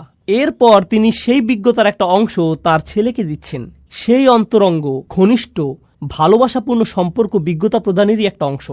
আপনি দূর থেকে বিজ্ঞতা অর্জন করতে পারবেন না। আপনাকে কারো সাথে সম্পর্ক তৈরি করতে হবে, যাতে তিনি আপনার অবস্থার সাথে সম্পর্কিত উপদেশ প্রদান করতে পারেন। অন্য নামটি আল কুদ্দুস, পরিশুদ্ধ সঙ্গ, পবিত্র সঙ্গ, এমন সঙ্গ যার উপস্থিতিতে আপনি ভালো অনুভব করেন, আপনি প্রশান্তি অনুভব করেন। আমার কাছে আল কুদ্দুস এবং আল হাকিমকে এভাবেও সম্পর্কিত মনে হয়, যখন আপনি পরিশুদ্ধ কারো সান্নিধ্যে থাকেন, তখন আপনার হৃদয় পরিশুদ্ধ হতে শুরু করে। আর আপনি যখন বিজ্ঞ কোনো ব্যক্তির সান্নিধ্যে থাকেন, তখন তার বিজ্ঞতা দ্বারা আপনার মন পরিশুদ্ধ হতে শুরু করে। তো হৃদয় এবং মন পবিত্র হয় আল কুদ্দুস এবং আল হাকিম দ্বারা। তো 2টি নাম হলো দূরত্ব সূচক, রাজকীয়, মহিমান্বিত, এমনকি ভয় সৃষ্টিকারী। আর অন্য 2টি নাম নৈকট্য সূচক, বন্ধুত্বপূর্ণ, তারা আপনাকে কাছে টানে। এটা থেকে মনে হয় যেন এই নামগুলো বোঝায় দূরে কাছে, বারে বারে দূরে রাখা এবং কাছে টানার প্রক্রিয়া চলছে। আমার এবং আল্লাহর মধ্যে সম্পর্কের ক্ষেত্রে এই নামগুলোর যে বিপরীতধর্মী প্রতিক্রিয়া, তা আসলে খুবই চমৎকারভাবে কোরআনে বর্ণিত হয়েছে। আর আল্লাহর সাথে আমার সম্পর্কের ক্ষেত্রে এই উভয় অবস্থাই দরকারি। প্রথমে আমি আপনাদেরকে এর একটা উদাহরণ দিতে চাই। এক্ষেত্রে আমার প্রিয় উদাহরণটি হলো মূসা আলাইহিসসালামের উদাহরণ। যখন তিনি আগুন দেখতে পেলেন, তিনি ছিলেন তার পরিবারের সাথে, আর তখন তিনি পাহাড়ের উপর আগুন দেখতে পেলেন। তিনি তার পরিবারকে বললেন, তোমরা এখানে থাকো, আমি আগুন দেখতে পেয়েছি, সম্ভবত আমরা সেখান থেকে পথ চলার নির্দেশনা পাব। তিনি বুঝতেই পারেননি যে উপরে গিয়ে তিনি আল্লাহর সাথে কথা বলবেন। যখন তিনি সেখানে গেলেন, তখন প্রথম অনুভূতি কি ছিল? আল্লাহ বলেছেন, ইয়া মূসা ইন্নী আনা রব্বুক ফাখলা'আন আলাইক। মূসা, নিঃসন্দেহে আমি তোমার প্রভু, অতএব জুতা খুলে প্রবেশ করো। ইন্নাকা বিল ওয়াদিল মুকাদ্দাসি তুয়া, নিঃসন্দেহে তুমি পবিত্র তুয়া উপত্যকায় আছো। তিনি ভয় পেয়ে গেলেন। আল্লাহ মূসা আলাইহিস সালামের উপর তার প্রভুত্বকে প্রতিষ্ঠিত করলেন। তিনি একজন দাস মাত্র। জুতা খুলে ফেলো, যথাযথ সম্মান প্রদর্শন করো। এটা একটা ভয় সৃষ্টিকারী সম্পর্ক। পরেই আল্লাহ কি বললেন? ওয়া আনা উখতারতুকা ফাসতামি' লিমা ইউহা, এবং আমি তোমাকে মনোনীত করেছি, আমি তোমাকে বাছাই করে নিয়েছি, তোমার উপরে যা নাজিল করা হচ্ছে তা মনোযোগ দিয়ে শোনো। অর্থাৎ আল্লাহ বলছেন, আমি তোমার মধ্যে সম্ভাবনা দেখেছি, এজন্যই তোমাকে মনোনীত করেছি। এখন তিনি মূসা আলাইহিস সালামকে স্বাভাবিক করতে চাইছেন। ইন্নানি আনাল্লাহ লা ইলাহা ইল্লা আনা ফা'বুদনি, নিঃসন্দেহে আমি আল্লাহ, আমি ছাড়া ইবাদতের যোগ্য আর কেউ নেই, আমার দাসত্ব করো। এটা আবারও প্রভুত্ব এবং দাসত্ব ভয় সৃষ্টিকারী সম্পর্ক। আর এর ঠিক পরেই নৈকট্য সূচক সম্পর্ক। ওয়াকিমিস সালাতা লিযিকরি, নামাজ কায়েম করো যাতে আমাকে স্মরণ করতে পারো। আল্লাহর স্মরণ অবশ্যই হৃদয়ের সাথে সম্পর্কিত এবং আল্লাহর সাথে নৈকট্য প্রকাশকারী বিষয়। এর পরেই তিনি আবারও তাকে ভয় দেখাচ্ছেন এবং বলছেন, ইন্না সাআতা আতিয়াতুন আকাদু উখফিহা লিতুজজা কুল্লা নাফসিম বিমা তাসআ ফালা ইয়াসুদ্দান্নাকা আনহা মান লা ইউমিন বিহা ওয়াত্তাবা হাওয়াহু ফাতারদা। কিয়ামত নিকটবর্তী, আমি এটাকে প্রায় সম্পূর্ণ গোপন রেখেছি যাতে প্রত্যেক ব্যক্তি তার প্রচেষ্টা অনুযায়ী প্রতিদান পেতে পারে। যারা কিয়ামতে বিশ্বাস করে না এবং নিজের প্রবৃত্তির অনুসরণ করে, তাদেরকে সেই সুযোগ দিও না যাতে তোমাকে বিভ্রান্ত করতে পারে, তাহলে তুমি পাহাড় থেকে নিচে পড়ে যাবে। আক্ষরিকভাবে তিনি বলেছেন ফাতারদা, কারণ মূসা আলাইহিস সালাম পাহাড়ের উপরেই দাঁড়িয়েছিলেন। তো তিনি বললেন, তারা রূপক অর্থে পাহাড় থেকে পড়বে, ব্যতিক্রম কিছু করলে তুমি আসলেই পড়ে যাবে। যখন মূসা আলাইহিস সালাম কিয়ামত দিবস সম্পর্কে শঙ্কিত হয়ে পড়লেন, তখন তিনি বললেন, ওমা তিলকা বিয়ামিনিকা ইয়া মূসা, তোমার ডান হাতে ওটা কি মূসা? আবারও বন্ধুত্বপূর্ণ সংলাপ যা তাকে নিকটে আনছে। এ ধরনের উদাহরণ সমগ্র কোরআন জুড়ে রয়েছে। এখন এটা জানা গুরুত্বপূর্ণ যে কেন এ ধরনের সংলাপ, কেন কিছু নাম আমাদেরকে আতঙ্কিত করছে, ভীত করছে, আল্লাহর কর্তৃত্ব প্রতিষ্ঠা করছে, আর অন্য নামগুলো কেন তাকে বন্ধুত্বে পরিণত করছে, ঘনিষ্ঠ সহযোগী বানিয়ে দিচ্ছে। এই দুইটি জিনিস একসাথে যায় না। লক্ষ্য করুন, যখন আল্লাহর সাথে আপনার সম্পর্ক শুধু কর্তৃত্বকে ঘিরে হয়, তখন আপনি আল্লাহর ভয়ে এতটাই ভীত হবেন এবং এতটাই আতঙ্কিত থাকবেন যে আপনি সকল আশা হারিয়ে ফেলবেন। যদি আল্লাহর সাথে আপনার শুধুই বন্ধুত্ব এবং ভালোবাসার সম্পর্ক হয়, তখন আপনি বলবেন, আল্লাহ আমাকে ভালোবাসেন, তিনি আমার প্রকৃত অবস্থা জানেন, আমি তাকে ভালোবাসি, তিনি আমার সবচেয়ে ভালো বন্ধু, ইত্যাদি ইত্যাদি। আপনি জানেন বন্ধুদের মাঝে কি হয়? বন্ধুদের কারো উপর কারো কর্তৃত্ব থাকে না। বন্ধুরা এমন বলে, হ্যাঁ আমি তার সাথে সীমালঙ্ঘন করি, কিন্তু তাতে কি? যদি আল্লাহর সাথে আমাদের সম্পর্ক শুধুমাত্র তার কর্তৃত্বের মাধ্যমে হয়, আমরা শুধুই আতঙ্কিত এবং ভীত হব, তখন আল্লাহর সাথে আমাদের সম্পর্কের বহিঃপ্রকাশ হবে খুবই নিরাশাজনক, খুবই নিরাশাজনক। যদি আল্লাহর সাথে আমাদের সম্পর্ক শুধুমাত্র নৈকট্য, বন্ধুত্ব এবং অন্তরঙ্গতাকে কেন্দ্র করে হয়, আমরা সেই নমনীয়তার ফায়দা নিতে শুরু করব এবং তার অবাধ্যতা শুরু করব। আল্লাহ এই দুইটি জিনিসের মধ্যে ভারসাম্য রক্ষা করেছেন, যেমন তিনি ভয় এবং আশার মধ্যে ভারসাম্য রক্ষা করেছেন, কর্তৃত্ব এবং নৈকট্যের ক্ষেত্রেও একইভাবে ভারসাম্য রক্ষা করেছেন। আর সেই ভারসাম্যটি এত চমৎকারভাবে উপস্থাপিত হয়েছে আল মালিক, আল কুদ্দুস, আল আজিজ, আল হাকিম, রাজা, পবিত্র, কর্তৃত্বের অধিকারী, বিজ্ঞ, কাছে এবং দূরে, বারে বারে। সুবহানাল্লাহ। তো এখন আমরা প্রস্তুত। আমি আপনাদেরকে এই চারটি নামের পরিচয় দিয়েছি: রাজা, পবিত্র, কর্তৃত্বের অধিকারী এবং বিজ্ঞ। এখন আমি আপনাদের সাথে আলোচনার দ্বিতীয় অংশটি শুরু করতে চাই, যা হলো রসুল সাল্লাল্লাহু আলাইহি সাল্লামের সম্পর্কে যে চারটি কাজ আল্লাহ তাকে দিয়েছেন। আমি প্রথমে আপনাদের সাথে আয়াতটি পেশ করছি, আর তারপর আমরা এ বিষয়ে কিছুটা বিস্তারিত আলোচনা করব। প্রথমে আমি সরল অনুবাদ উল্লেখ করব। হুয়াল্লাযী বাআসা ফিল উম্মিয়িনা রাসূলাম মিনহুম ইয়াতলু আলাইহিম আয়াতিহি ওয়া ইউযাক্কিহিম ওয়া ইউআল্লিমুহুমুল কিতাবা ওয়াল হিকমাতা ওয়া ইন কানু মিন ক্বাবলু লাফি যালালিম মুবিন। তিনি সেই সত্তা যিনি নিরক্ষরদের মাঝে তাদের মধ্য থেকে একজন রসুল মনোনীত করেছেন। মিনহুম ইয়াতলু আলাইহিম আয়াতিহি, যিনি তাদের কাছে তার আয়াত, তার ওহী, তার মুজিজা বর্ণনা করেন। ওয়া ইউযাক্কিহিম, এবং তিনি তাদেরকে পরিশুদ্ধ করেন। ওয়া ইউআল্লিমুহুমুল কিতাব, আর তিনি তাদেরকে শিক্ষা দেন। এখানে বলা হয়েছে বই, কিন্তু বই শব্দটি দিয়ে আইন কানুনও বোঝানো হয়। কোরআনে অনেক স্থানে কিতাব শব্দটি আইন শব্দে ব্যবহৃত হয়েছে।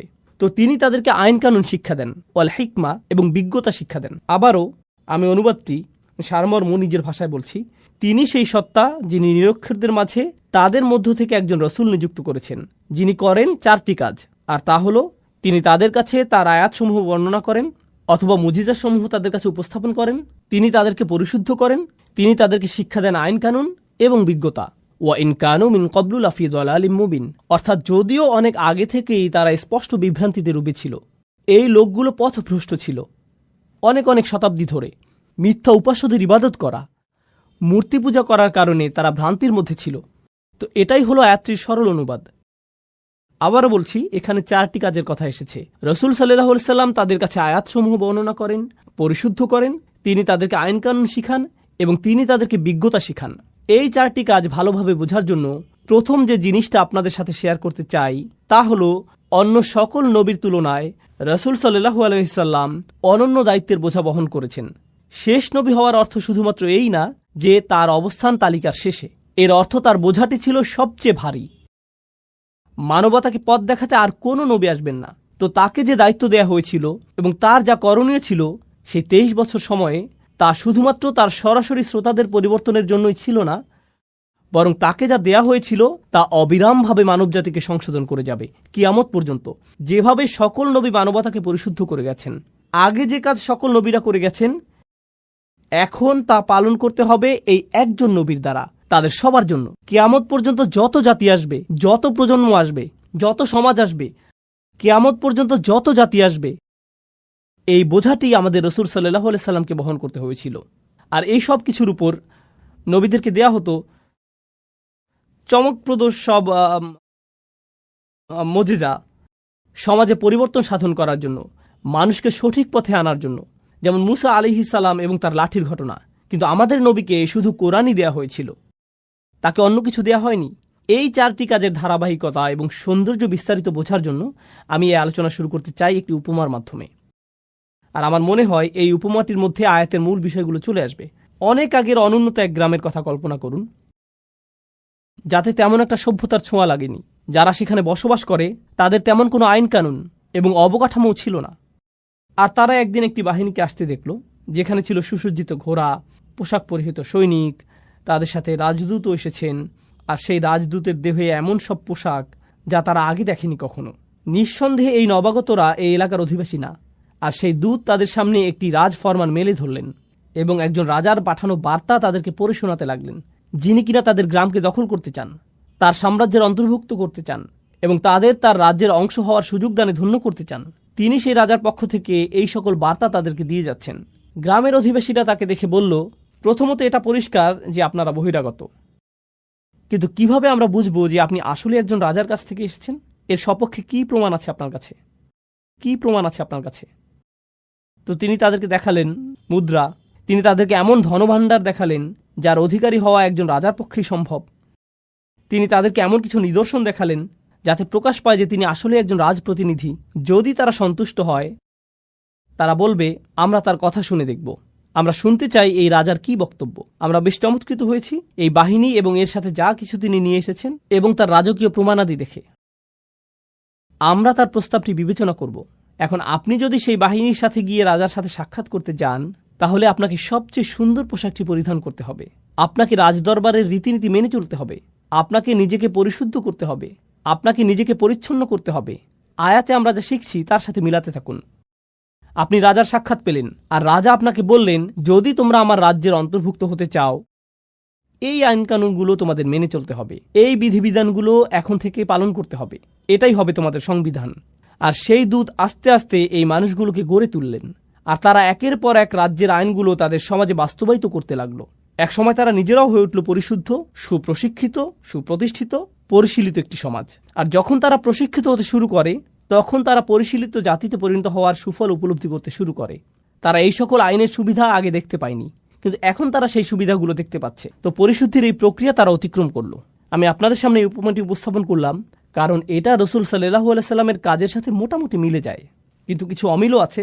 মিলগুলো হলো, রাসূল সাল্লাল্লাহু আলাইহি সাল্লাম যেই মানুষগুলোর মধ্যে এসেছিলেন, তারা তাদের রাজার কাছ থেকে কোনো বাণী পায়নি অনেক অনেক প্রজন্ম ধরে। ওয়া ইন কানু মিন ক্বাবলু লাফি যালালিম মুবিন। রাসূল সাল্লাল্লাহু আলাইহি সাল্লাম প্রথম কোন কাজটি করলেন? তিনি আল্লাহর আয়াতগুলো বর্ণনা করেছিলেন। মানুষ কোরআনের বাণী শুনল আর তিনি দাবি করেছিলেন যে এটা এসেছে আল্লাহর কাছ থেকে। তারা বলল, কিভাবে আমরা বুঝবো যে এটা আল্লাহর কাছ থেকে এসেছে? কি প্রমাণ আছে আপনার কাছে যে এটা আল্লাহর বাণী? আল্লাহর বাণীগুলো এতটাই শক্তিশালী, এতটাই অভিজাত, এতটাই অনুকরণীয়, আপনার পক্ষে এর মতো কিছু তৈরি করা সম্ভব না। এর প্রভাব এতটাই অভিভূতকারী যে যারা এটা শুনবে তারা তৎক্ষণাৎ বুঝতে পারবে যে এই কথাগুলো কোনো মানুষের কথা নয়। তারা আল্লাহর বাণীর মুজিজা সরাসরি উপলব্ধি করেছিল। আর শুধুমাত্র এটাই তাদেরকে বিনয়াবনত করেছিল। এরকম নজিরও রয়েছে, যখন মানুষ রাসূল সাল্লাল্লাহু আলাইহি সাল্লামের সাথে বিতর্ক করতে এসেছিল, তখন তিনি আয়াত পাঠ করতে করতে এমন আয়াতে গেলেন যেখানে আল্লাহ আদেশ করেছেন সবাইকে সিজদায় অবনত হওয়ার জন্য। এরকম ঘটেছে, কাফেরদের সম্পূর্ণ জনসমাবেশ সেখানে সিজদায় পড়ে গিয়েছিল। এরকম ঘটেছে, কোরআনের বাণী তাদেরকে অভিভূত করে ফেলেছিল। এই প্রথম কাজটি রাসূল সাল্লাল্লাহু আলাইহি সাল্লাম করেছেন, মানুষকে কোরআনের শক্তিশালী মুজিজার সাথে পরিচয় করিয়েছেন। ইয়াতলু আলাইহিম আয়াতিহি, তিনি এটা তাদের কাছে উপস্থাপন করেছেন। আর যখন উপস্থাপন করলেন, তারা বিস্ময়ে অভিভূত হয়ে গেল। এই মানুষটি এটা সৃষ্টি করতে পারে না, এটা এসেছে অনেক বেশি মহান, অনেক বেশি রাজকীয়, অনেক বেশি শক্তিশালী কোন সত্তার কাছ থেকে। কিছু মানুষ এই বাণীগুলোর দ্বারা এতটাই অভিভূত হয়ে গেল যে তারা সংকল্প করল যে তারা এই বাণীকে গ্রহণ করে নিবে, এবং তারা উপলব্ধি করল যে এখন তাদেরকে পরিশুদ্ধ হতে হবে। এই সকল মানুষেরা তখন রাসূল সাল্লাল্লাহু আলাইহি সাল্লামকে সঙ্গ দিয়েছিলেন। তারা তার চারপাশে থাকতেন, তাকে ঘিরে থাকতেন, তারা তাকে কেন্দ্র করে একটি সমাজ গড়ে তুলল। আর তিনি তাদেরকে সার্বক্ষণিকভাবে আল্লাহর স্মরণে রেখেছিলেন। ফাযাক্কির ইন নাফাআতি যিকরা, স্মরণ করিয়ে দাও যদি স্মরণ করানো উপকারে আসে। ফাইন্না যিকরা তানফাউল মুমিনিন, সার্বক্ষণিক জিকির দ্বারা মুমিনরা উপকৃত হবে। রাসূল সাল্লাল্লাহু আলাইহি সাল্লাম আল্লাহর বাণীর মাধ্যমে তাদেরকে সার্বক্ষণিকভাবে আল্লাহর স্মরণের মধ্যে রেখেছিলেন। আর সেই স্মরণের মাধ্যমে দুইটি জিনিস ঘটল। তাদের হৃদয় পরিশুদ্ধ হতে শুরু করল লোভ থেকে, হিংসা থেকে, বস্তুবাদ থেকে, দুনিয়াবী প্রয়োজন এবং দুশ্চিন্তা থেকে। আল্লাহর সাথে তাদের হৃদয়ের সম্পর্ক ক্রমশ জোরালো হতে লাগলো, আর এই পৃথিবীর সাথে ধীরে ধীরে সম্পর্কহীন হতে লাগলো। তারা চারপাশকে আরও পরিশুদ্ধ এবং সৌন্দর্যমণ্ডিতভাবে দেখতে লাগলো। তবে তাদের মনও পরিশুদ্ধ হতে শুরু করলো, তাদের চিন্তা পদ্ধতিতে পরিবর্তন আসা শুরু করলো। তারা বিভিন্ন বিষয়কে সমালোচনার দৃষ্টিতে দেখতে লাগলেন, যা আগে করেননি। তারা এমন সব বিষয়কে সমাদর করতে শুরু করলেন। এই পরিশুদ্ধি ঘটেছিল তাদের অবিরত ওহির জ্ঞানের সংস্পর্শে থাকার কারণে। ওয়ায়ুযাক্কিহিম, তিনি তাদেরকে পরিশুদ্ধ করেছেন। আর যখন তারা পরিশুদ্ধির একটা নির্দিষ্ট স্তরে পৌঁছলেন, তখন তাদের হৃদয় এবং মন সম্পূর্ণভাবে আল্লাহর নিকট সমর্পিত হয়ে গেল। আর আগেই তারা আল্লাহর মুজিজার দ্বারা অভিভূত হয়েছিলেন। এভাবেই তারা সবচেয়ে শক্তিশালী মানুষে পরিণত হলেন, এমন মানুষ যারা সবকিছু ছাড়তে প্রস্তুত ছিলেন। অবশেষে আল্লাহ তাদেরকে আইনের বিধিবিধান প্রদান করলেন।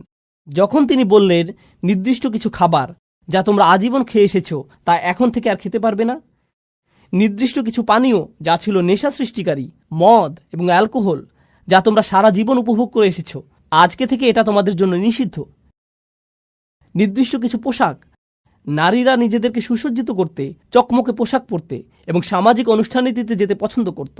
আর তারপর কোরআন বলল, না, আজকে থেকে তোমরা অন্যভাবে পোশাক পরিধান করবে, এবং তাদেরকে আইনের বিধিবিধান দিল। যখন আল্লাহ আইনের বিধিবিধান দিলেন, এই মানুষগুলো তৎক্ষণাৎ প্রস্তুত ছিলেন তা বাস্তবায়নের জন্য। কেন এরকম ঘটল? কারণ দীর্ঘ একটা সময় ধরে দুইটি বিষয় ঘটে গিয়েছিল। ইয়াতলু আলাইহিম আয়াতিহি, তারা অভিভূত হয়েছিল আল্লাহর মুজিজার দ্বারা। তারা আল্লাহর বাণীর কাছে বিনয়াবনত হয়েছিল এবং অবিরত তারা কোরআনের স্মরণ দ্বারা পরিশুদ্ধ হয়েছিলেন। এরপর অবশেষে তারা প্রস্তুত হয়েছিলেন আইন মানার জন্য। এই বিষয়ে হযরত আয়েশা রাদিয়াল্লাহু তাআলা আনহার উক্তিটি স্মরণীয় হয়ে থাকবে, লাউ আউয়ালা মা নাযালা মিনাল কুরআন লা তাশরবুল খামর লাকুল্লা আল্লাহি লান নাতরুকাল খামরা আবাদা। তিনি বলেছেন, কুরআন নাজিলের প্রথমেই যদি বলা হতো যে মদ পান করো না, তাহলে আমরা বলতাম আমরা কখনোই মদ ছাড়ব না, আমরা কখনোই এটা ত্যাগ করতাম না, কারণ তখন আমরা পরিশুদ্ধ হইনি। এটাই তিনি বোঝাতে চেয়েছেন। এখানে ওয়ায়ু আল্লিমহুমুল কিতাব, অর্থাৎ তিনি তাদেরকে কিতাব শিক্ষা দেন। এই অংশটি খুবই শক্তিশালী একটা বিষয় যা আমাদেরকে অনুধাবন করা জরুরি। তো এখানে ইয়াতলু আলাইহিম আয়াতিহি ওয়ায়ু আল্লিমহুমুল কিতাব, অর্থাৎ তিনি তাদেরকে কিতাব শিক্ষা দেন। এই অংশটি খুবই শক্তিশালী একটা বিষয় যা আমাদেরকে অনুধাবন করা জরুরি। ইসলামের আইন কানুনগুলো এরকম না যে শুধুমাত্র বলে দিলাম এটা হারাম, এটা হারাম, ওটা হারাম। আপনি যদি আসলেই চান যে তারা পরিবর্তিত হোক, তাহলে তাদেরকে কোরআনে বর্ণিত এই একই প্রক্রিয়ার মধ্য দিয়ে যেতে হবে। এখন সব শেষে আসছে অন্তহীন পথ চলার কথা, ওয়াল হিকমা, অর্থাৎ তিনি তাদেরকে বিজ্ঞতা শিক্ষা দেন। কেন আমি এটাকে বলছি অন্তহীন পথ চলা? লক্ষ্য করুন, আইন হলো সীমিত সংখ্যক বিধিবিধানের একটি সমষ্টি। এটা সীমিত কিছু নির্দেশনা, এটা নিষিদ্ধ, এটা নিষিদ্ধ, এটা নিষিদ্ধ, এটা অবশ্য করণীয়। আপনাকে দিনে 5 ওয়াক্ত নামাজ আদায় করতে হবে, সামর্থ্য থাকলে হজে যেতে হবে, আপনাকে রমজান মাসে রোজা রাখতে হবে। আইনের সংখ্যা সীমিত। ইসলামের আইনের সংখ্যা অসীম নয়, কিন্তু বিজ্ঞতা হলো সম্পূর্ণরূপে ভিন্ন একটি বিষয়। বিজ্ঞতা হলো অসীম, সমগ্র জীবনব্যাপী সাধনা। কোরআন শুধুমাত্র আমাদেরকে আইন দিতে আসেনি, কোরআন এসেছে সারা জীবনব্যাপী পাওয়া যায় এমন বিজ্ঞতা দিতে। আমার সমগ্র জীবন যদি ব্যয় হয় কোরআন থেকে বিজ্ঞতা অন্বেষণ করতে, তবুও সামান্য কয়েক ফোঁটা অর্জন করেই আমাকে পৃথিবী ছাড়তে হবে। এটাই বিজ্ঞতার ধরন। তো সবশেষে আল্লাহ আযজা ওয়া জাল্লা বলছেন তিনি তাদেরকে বিজ্ঞতা শিক্ষা দেন, তিনি তাদেরকে সেই পদ্ধতির শিক্ষা দেন যাতে তারা এই গ্রন্থটির সাথে সম্পর্ক তৈরি করতে পারে এবং এটা থেকে আরও রত্ন আহরণ করতে পারে। আফালা ইয়াতাদাব্বারুনা কুরআন, তারা কি কোরআন নিয়ে গভীর মনোনিবেশ সহকারে চিন্তা করে না? এই প্রক্রিয়াটির কথাই কোরআনে এসেছে। প্রসঙ্গক্রমে বিজ্ঞতা সম্পর্কে আরেকটি বিষয় হলো, বিজ্ঞতা আইনের পেছনের অন্তর্নিহিত বিজ্ঞতাকেও শিক্ষা দেয়। এটা আপনাকে দেখায় যে ইসলাম শুধুমাত্র কিছু বিধিবিধান নয়, এটি আসলে একটি নৈতিক আদর্শ, এটি একটি আধ্যাত্মিক আদর্শ। এই আইনগুলোর মধ্যে আধ্যাত্মিক কল্যাণ রয়েছে, নৈতিক কল্যাণ রয়েছে। আপনি যত বেশি অধ্যয়ন করবেন, আইনের পেছনের এই বিজ্ঞতাগুলো তত স্পষ্ট হতে শুরু করবে। এই হলো পরিবর্তনের 4টি ধাপ যা রাসূল সাল্লাল্লাহু আলাইহি ওয়াসাল্লামকে দেয়া হয়েছিল। এখন আমি এই আলোচনার মধ্যে আমার প্রিয় অংশটিতে আসছি। তা হলো আপনাদের কাছে উপস্থাপিত এই 4টি ধাপ কিভাবে সেই সমাজকে পরিবর্তন করতে সক্ষম হয়েছিল যা ছিল অন্ধকারাচ্ছন্ন অনেক অনেক প্রজন্ম ধরে। আল্লাহ আমাদেরকে বলছেন যে কোরআনকে অবমূল্যায়ন করা যাবে না। কোরআন এমন বই নয় যা আপনি শুধুমাত্র পড়েই থেমে যান। কোরআন হলো সেই বই যার সাহায্যে আপনি সম্পূর্ণভাবে নিজেকে পরিবর্তন করতে পারেন। আমি আপনাদেরকে আবারও স্মরণ করিয়ে দিচ্ছি রাসূল সাল্লাল্লাহু আলাইহি সাল্লামের এই 4টি কাজ। তিনি আয়াতসমূহ বর্ণনা করেন, তিনি তাদেরকে পরিশুদ্ধ করেন, তিনি তাদেরকে আইন শিক্ষা দেন, তিনি তাদেরকে বিজ্ঞতা শিক্ষা দেন। এই 4টি কাজ আসলে আল্লাহর 4টি নামের সাথে সম্পূর্ণরূপে মিলে যায়, যেগুলো দিয়ে আমি আলোচনা শুরু করেছিলাম। আজকের আলোচনার এই অংশটি হলো আমার সবচেয়ে প্রিয়। আমি সেই 4টি নাম আপনাদের মনে করিয়ে দিচ্ছি: রাজা, পবিত্র, কর্তৃত্বের অধিকারী, বিজ্ঞ। রাজা নামটিতে ফিরে যাওয়া যাক। যখন সেই বাহিনী আসলো এবং মানুষ সেই রাজদূতকে দেখল, তারা দ্বিধায় পড়ে গেল। তখন কি দেখাতে হয়েছিল? প্রমাণ। আয়াত আসলে কি? যখন রাসূল সাল্লাল্লাহু আলাইহি সাল্লাম মানুষের সামনে আয়াত পাঠ করেন, যখন তিনি তাদেরকে এর মুজিজা দেখান, এর মাধ্যমে তিনি আসলে কি করছেন? তিনি আসলে তাদেরকে প্রমাণ দেখাচ্ছেন যে এটা একমাত্র আল্লাহর পক্ষ থেকেই আসা সম্ভব। আয়াতের মধ্যেই তারা তাদের রাজাকে চিনতে পারবে। লক্ষ্য করুন, কোরআনের ভূমিকাতেও আল্লাহর পরিচয় এভাবে এসেছে: আলহামদুলিল্লাহি রব্বিল আলামিন, আর রহমানির রহিম, মালিক ইয়াউমিদ্দিন। আর রহমানির রহিম দিয়ে নৈকট্য প্রকাশ করছে। আর তারপর আসছে সেই অভিজাত্যের বর্ণনা। তিনি বিচার দিবসের রাজা, বিচার দিবসের মালিক এবং প্রভু। তো রাজাকে চিনা যায় তার চিহ্ন দ্বারা। এজন্য ইয়াতলু আলাইহিম আয়াতিহি। এভাবেই মানুষ আল্লাহর স্মরণে বিস্ময়ে অভিভূত হয়ে যাবে যখন তারা কোরআনের মুজিজাগুলো বুঝতে পারবে। আল্লাহর দ্বিতীয় নামটি ছিল আল কুদ্দুস। আল কুদ্দুস অর্থ কি? পবিত্র। চিন্তা করুন, দ্বিতীয় আয়াতে রাসূল সাল্লাল্লাহু আলাইহি সাল্লামের দ্বিতীয় কাজটি কি ছিল? ওয়ায়ুযাক্কিহিম, অর্থাৎ তিনি তাদেরকে পবিত্র করেন। পবিত্র হলো আল্লাহর গুণবাচক নাম, আর এই নামের দ্বারা অনুপ্রাণিত হয়ে এই কাজটি রাসূল সাল্লাল্লাহু আলাইহি সাল্লাম করছেন। তিনি মানুষকে পবিত্র, পরিশুদ্ধ করছেন, তাদেরকে সেই পবিত্র সত্তার আরও নিকটবর্তী করার মাধ্যমে। রাসূল সাল্লাল্লাহু আলাইহি সাল্লাম এটাই করেছেন। তিনি আল্লাহর এই 4টি নামকে মানুষের হৃদয়ে পৌঁছে দিয়েছেন। তিনি এগুলোকে মানুষের হৃদয়ে গেঁথে দিয়েছেন। আল্লাহর তৃতীয় নামটি ছিল আল আজিজ, কর্তৃত্বের অধিকারী। এমন কর্তৃত্ব যিনি সম্মান পাওয়ার যোগ্য। আর আইন প্রণয়ন ছাড়া কর্তৃত্ব পরিপূর্ণ হয় নাকি? কর্তৃত্বের অধিকারী আইন প্রণয়ন করতে পারেন। তাহলে রাসূল সাল্লাল্লাহু আলাইহি সাল্লাম আইনের বিধিবিধান শিক্ষা দেন।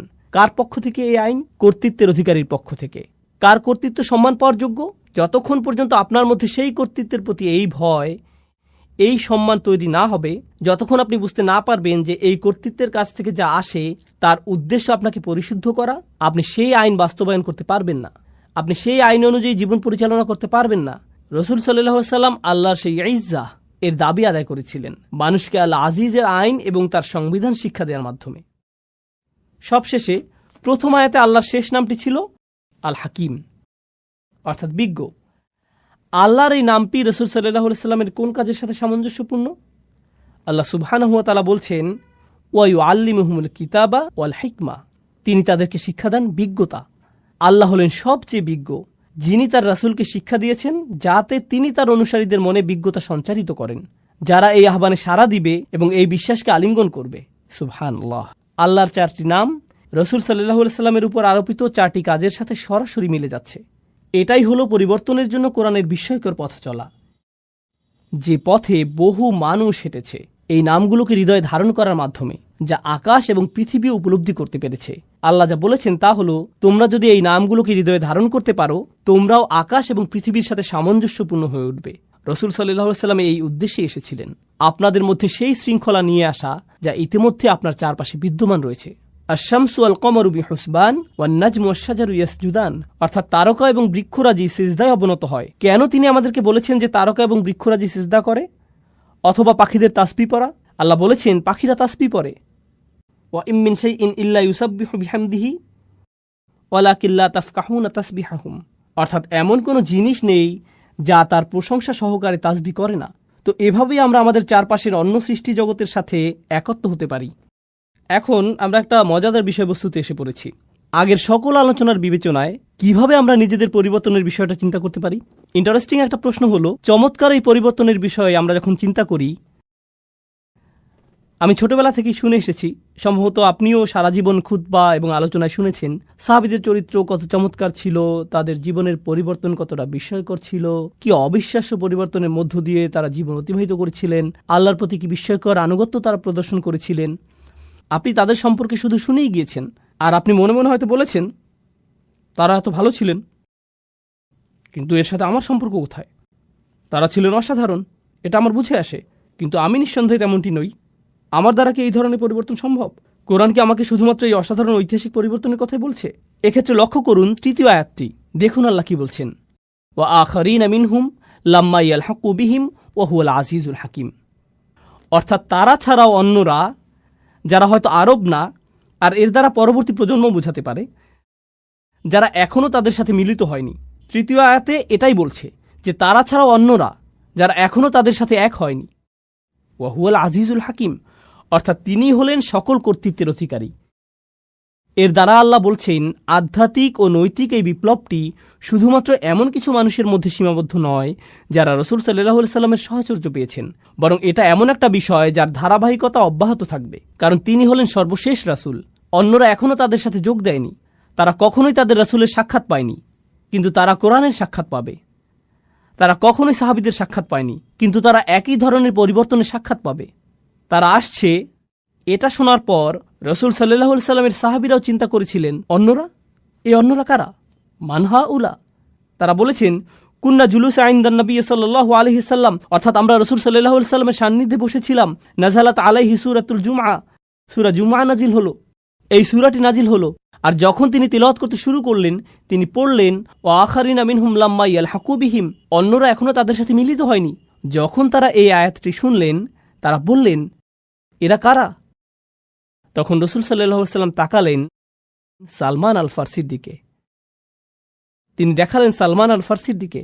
এরপরে কি ঘটেছিল তা বলার আগে আসুন সালমান ফারসি সম্পর্কে কিছুটা জেনে নেওয়া যাক। যারা জানেন না তাদের জন্য বলছি, তার নামের অর্থ হল পারস্যবাসী সালমান। নাম থেকে বোঝা যায় তিনি কোন এলাকার। তিনি পারস্য বা ইরানের মানুষ। তিনি জন্মেছিলেন এবং বেড়ে উঠেছিলেন অগ্নিপূজক পুরোহিত একটি পরিবারে।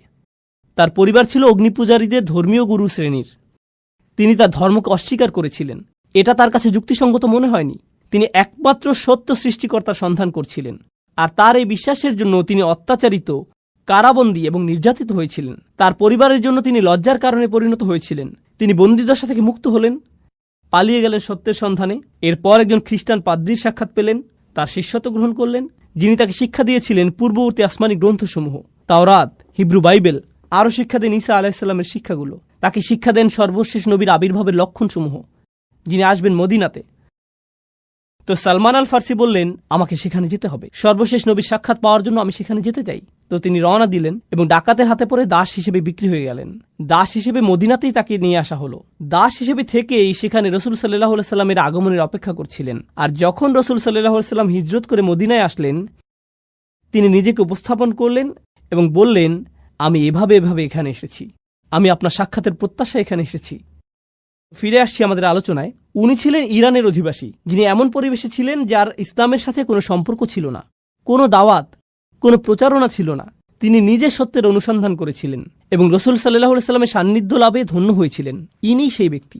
সাহাবীরা রাসূল সাল্লাল্লাহু আলাইহি সাল্লামকে প্রশ্ন করলেন, অন্যরা এখনো তাদের সাথে মিলিত হয়নি, এরা কারা? তিনি সালমান আল ফারসির দিকে ইশারা করলেন। তারপর বললেন, লাউ কানা ঈমানু ইনদা সুরাইয়া, ঈমান যদি বৃহস্পতি গ্রহের মতো দূরবর্তী স্থানেও থাকত, লানালাহু রিজালুম মিন হাউলা, তার মতো মানুষেরা ঈমানের জন্য সেখানেও পৌঁছে যেত। এমন মানুষ আছে যারা অনুসন্ধানে রত থাকবে। তারা পৃথিবীর যেখানেই থাকুক না কেন, ইসলাম থেকে যত দূরেই তারা থাকুক, হয়তো লা ইলাহা ইল্লাল্লাহ সম্পর্কে তাদের কোনো ধারণা নেই, হয়তো আরবি ভাষা অথবা মুসলিম সমাজ জীবন সম্পর্কে তাদের কোনো ধারণাই নেই, হয়তো তাদের কিছুই জানা নেই, তারা জানে না কোরআন কি, আর এই সকল মানুষই আল্লাহকে খুঁজে পাবেন। রাসূল সাল্লাল্লাহু আলাইহি সাল্লাম বললেন, এরাই সেই সব মানুষ যাদের সম্পর্কে আল্লাহ বলেছেন এই আয়াতে। অন্য কথায় এই পরিবর্তন প্রথম প্রজন্ম পর্যন্ত সীমাবদ্ধ থাকেনি, এটা চলমান রয়েছে। সালমান আল ফার্সির দিকে ইঙ্গিত করার মাধ্যমে রাসূল সাল্লাল্লাহু আলাইহি সাল্লাম আসলে আমাদের সকলের প্রতি ইঙ্গিত করেছেন। তিনি আমাদেরকে বলে গেছেন যে এই পরিবর্তন আপনার আমার দ্বারা অসম্ভব। তো আমাদেরকে বুঝতে হবে পরিবর্তনের সেই পথের সাথে সম্পৃক্ত হওয়ার প্রকৃত অর্থ কী।